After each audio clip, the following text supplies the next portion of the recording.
Putain, j'en ai marre. Ah bah tiens Michel, faut que tu m'aides. Salut Anne-Claire, est-ce que je vois on est malade? Sans déconner. Je vais prendre quoi pour aller mieux là, parce que là j'en ai marre. Alors je te conseille du Doliprane, du sirop pour la toux, de l'ibuprofène, du rhinofluoride pour tes narines, un complément alimentaire, puis un traitement homéopathique en prévention de la grippe. Michel, je vais quand même pas prendre tout ça. T'es sûr que t'es médecin? Je suis médecin à la télé, pas dans la réalité, faut pas non plus pousser. C'est bien ce que je me disais, hein. Merde! J'ai oublié Nabila à la crèche. Oh putain. Audrey, préviens Yann que je serai en retard. Thomas va me tuer. Tu peux toujours courir, grognasse.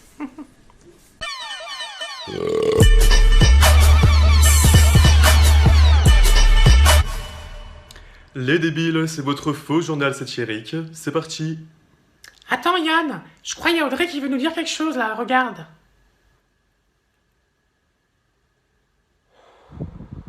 Ah non, en fait, fausse alerte. People pour commencer, et c'est un scoop inédit pour les débiles, on vient d'apprendre que Nabila vient de retourner sur le chemin de l'école pour réactiver ses neurones. Et apparemment, elle vient d'apprendre les chiffres jusqu'à 10, c'est dire bonjour et apprend en ce moment à lasser ses chaussures. C'est un début prometteur, mais gare à la rechute. Sinon, Nabila peut tout simplement aller s'acheter un nouveau cerveau. Et c'est les soldes en ce moment. Pollution pour enchaîner. Passons d'une fille au sein radioactif à Paris, car la maire de la capitale, Anne Hidalgo, est en croisade pour y freiner la propagation de la pollution, en ayant instauré la circulation alternée ou encore la vitesse réduite. Cependant, de plus en plus d'usagers se plaignent et déclarent que ça va trop loin. C'est aussi votre cas, monsieur? Bah oui, avec la limitation de vitesse dans la capitale, ça devient invivable. Hier, j'ai roulé à 30 sur une route limitée à 40. Et bah croyez-moi ou pas, on m'a arrêté. Et les policiers sont repartis avec ma 206. Le soir même, j'ai retrouvé ma voiture sur eBay. Alors Paris, je lui pisse à l'arrêt. Bon, bah au pire, il lui reste l'autolib ou le vélib.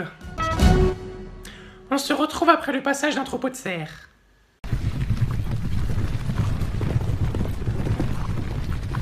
Nourriture. Voilà une info qui va plaire à notre chère collègue Anne-Claire, car au Népal, il existe une production de miel hallucinogène. Le gouvernement français semble intéressé par cette culture et compte commander plusieurs tonnes de ce miel sous forme de spray, que le gouvernement compte déverser dans l'air français, le tout pour nous faire oublier ces 5 dernières années. Il est malin, le gouvernement, dit donc, hein? Ah! On me dit dans mon oreille que je serais intéressé pour en goûter. Et je suis plutôt d'accord avec mon oreille. Sondage. Lors des vagues de froid, un Français sur 4 se transforme en danseuse étoile. Étonnant. People, maintenant. L'actrice française Isabelle Huppert s'est sortie de sa poussière car elle a gagné le Golden Globes de la meilleure actrice dramatique pour le film Elle. En même temps, elle s'est jouée qu'un seul registre, c'est pas fantastique, hein.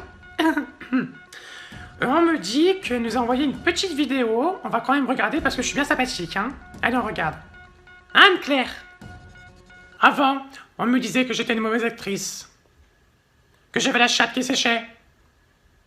Que je finirais seule. Et que j'étais moche. Mais ça, c'était avant que je gagne mon Golden Globe. Isabelle. Vous allez devoir l'aimer, et ça ne fait que commencer.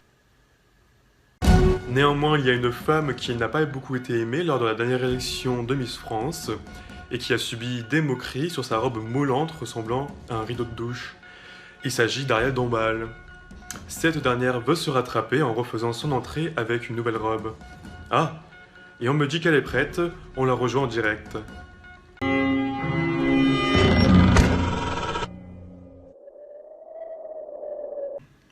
Bon bah c'est un ratage total. Je pète. Oh. Insolite, il y en a un qui a subi les moqueries sur le net. Il s'agit de Baptiste le débile, que nous avions déjà montré dans notre précédent JT. Notre équipe a mené sa petite enquête pour comprendre comment Baptiste est devenu aussi débile. La réponse en images. Et oui, il sortait tout juste d'une rave party où il avait pris de l'ecstasy avec ses amis, que vous pouvez voir à l'image. Nous vous rappelons quand même que la drogue c'est mauvais pour la santé et que si vous ne voulez pas finir comme Baptiste, ne prenez pas d'ecstasy ni de cannabis.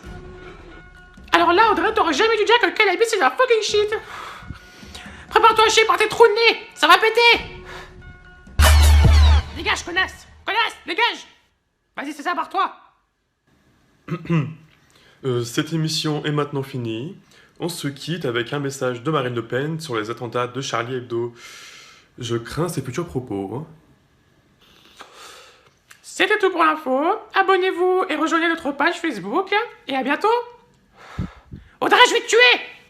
Notre pays n'avait connu telle barbarie depuis l'attentat perpétré en plein cœur de Paris, dans les locaux de Charlie Hebdo. La nation est unie pour condamner nos compatriotes musulmans et la liberté des Français. Mais la nation est aussi islamique. Pour dire que nous, Français, quelles que soient nos origines, nous sommes contre. Mais nous avons assez de lucidité pour savoir que ces attentats qui frappent notre pays sont la conséquence de ma responsabilité. La France est guidée.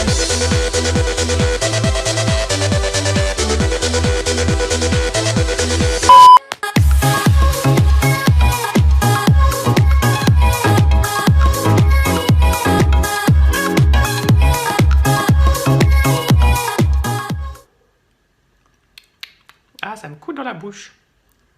Comme le sperme de Jean-Pierre.